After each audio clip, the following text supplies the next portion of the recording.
প্ৰত্যেকটো কথাই অৰুণোদয়ৰ পৰা 1 লাখ চাকৰিলৈকে অসমৰ ইতিহাসত এইখন চৰকাৰে থাকি যাব যোনে 100% কমিটমেন্ট পুৰা কৰিছে।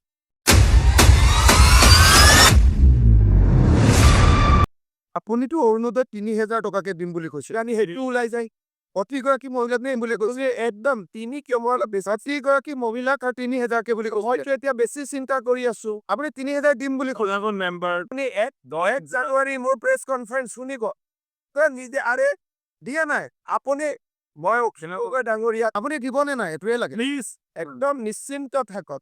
1 জানুৱাৰীত মই যিটো গুলি দিম আপুনি ইলেকশ্যন উঠিব নোৱাৰে চিন্তা কৰিব। কিজানি বেছি হৈ যায় না, 3000 কে দিয়ক সকলোকে। আপোনাৰ এসুৰেন্স আছিলে 3000 কে দিম বুলি, কিজানি 3100 হৈ যায় থাকক। সেইকাৰণে সকলো মহিলাকে দিব প্লিজ, অৰুণোদয় সকলোকে দি দিয়ক, সকলোকে নিদিও। এই যে 50% মানে হৈছে সকলোকে যোনে চলিব পাৰে তাক কিয় দিম, মোৰ পৰিবাৰক কিয় দিম, আপোনাৰ পৰিবাৰক কিয় দিম, সকলোকে কিয় দিম। সেই চাকৰি থকা মানুহক নালাগে, বাকী চবকে। প্ৰত্যেকটো কথাই অৰুণোদয়ৰ পৰা 1 লাখ চাকৰিলৈকে অসমৰ ইতিহাসত এইখন চৰকাৰে থাকি যাব যোনে 100% কমিটমেন্ট পুৰা কৰিছে।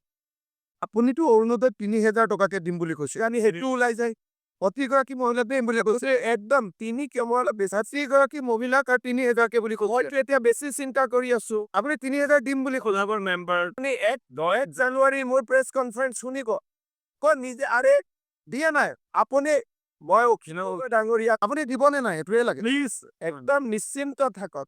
1 জানুৱাৰীত মই যিটো গুলি দিম আপুনি ইলেকশ্যন উঠিব নোৱাৰে চিন্তা কৰিব।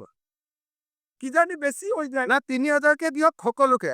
আপোনাৰ এসুৰেন্স আছিলে 3000 কে দিম বুলি, কিজানি 3100 হৈ যায় থাকক। সেইকাৰণে সকলো মহিলাকে দিব প্লিজ, অৰুণোদয় সকলোকে দি দিয়ক, সকলোকে নিদিও। এতিয়া 50% মানে হৈছে সকলোকে যোনে চলিব পাৰে তাক কিয় দিম, মোৰ পৰিবাৰক কিয় দিম, আপোনাৰ পৰিবাৰক কিয় দিম, সকলোকে কিয় দিম। সেই চাকৰি থকা মানুহক নালাগে। মোৰ ভিডিঅ'ৰ ইনফৰমেশ্যনখিনি ভাল লাগিলে ভিডিঅ'টো কৰিব, শ্বেয়াৰ কৰিব আৰু নতুন হ'লে মোৰ চেনেলটো ছাবস্ক্ৰাইব কৰি মোৰ লগতে থাকিব।